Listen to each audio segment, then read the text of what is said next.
The Spanish passenger we left dangling yesterday? Confirmed positive, and already in quarantine when the result came in.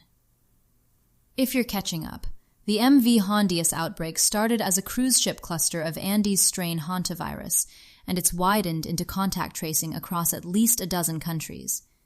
The ship sailed from Ushuaia, Argentina, and authorities are still working out how the virus got aboard, who was exposed, and whether any human transmission chains are still running after passengers went home.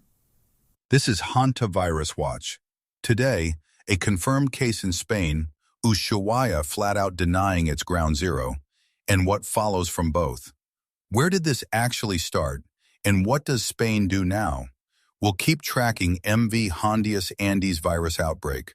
Follow the show so the next update finds you. From BBC News.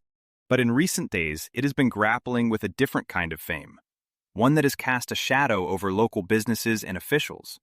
The suggestion it could be ground zero for the Hantavirus outbreak on the Dutch vessel MV Hondius. So Ushuaia's official line is, "Don't look at us." And the leading theory their own officials floated anonymously? A landfill on the edge of town where tourists go birdwatching, with trash drawing in rats and mice. That's the detail that matters for strain origin, Brian.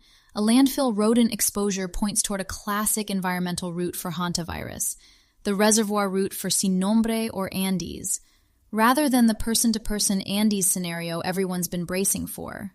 Right, but here's what gets me. The Hondius left Ushuaia on April 1st with 175 people from 22 countries. If the index exposure was a landfill outside one Argentine city, the contact tracing still scatters across 24 passports the second they walk down the gangway. Ushuaia denying ground zero status may help the tourism brochure, but it doesn't settle the epidemiology.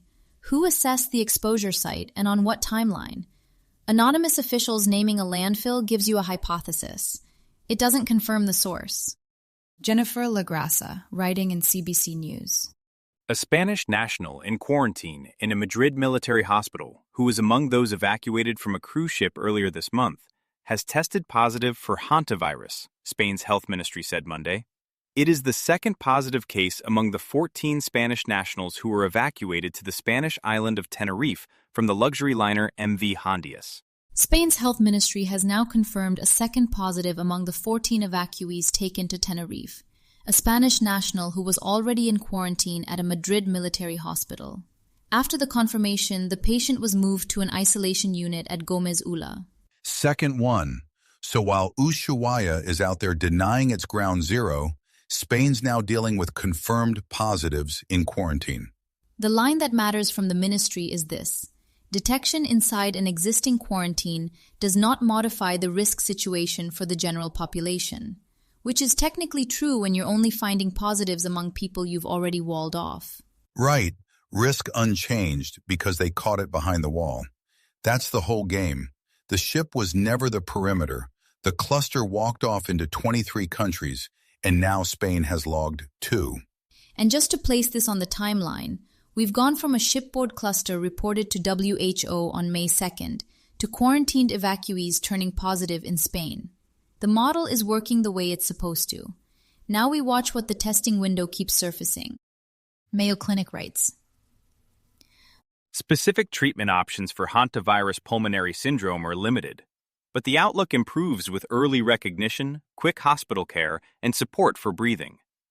People with severe cases need immediate treatment in an intensive care unit. Intubation and mechanical ventilation may be needed to support breathing and to help manage fluid in the lungs. The Mayo Clinic page is plain about it. There's no specific antiviral for hantavirus pulmonary syndrome.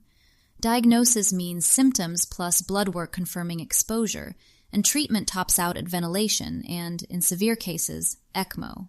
So for the Spanish passenger, confirmed positive, already in quarantine, the doctors open the clinical playbook, and there's nothing targeted to reach for. It's a breathing tube and an oxygenation machine. Right. And note what diagnosis means here. Blood work looking for antibodies after symptoms. That's the testing window we've been circling all week, written right into the clinical guidance. Which is why already in quarantine as a precaution matters. You can't swab someone clear in an hour. The precaution is doing the job while the test catches up. And that helps cut through the panic framing. ECMO is intensive care medicine for the severe end. The point is individual clinical danger. Nobody should hear that as a pandemic switch flipping. If you want another clear daily watch on a developing story, try Arcadia Mayor's Spy Watch, daily court watch on the federal foreign agent prosecution of former Arcadia Mayor Eileen Wong and the resolved Yao-Ning Mike Sun case. Find it wherever you listen. We've put links to every story we covered today in the show notes. If one of them is useful to you, or you want to dig a little deeper, that's the place to start. That's Hantavirus Watch for Wednesday, June 17th.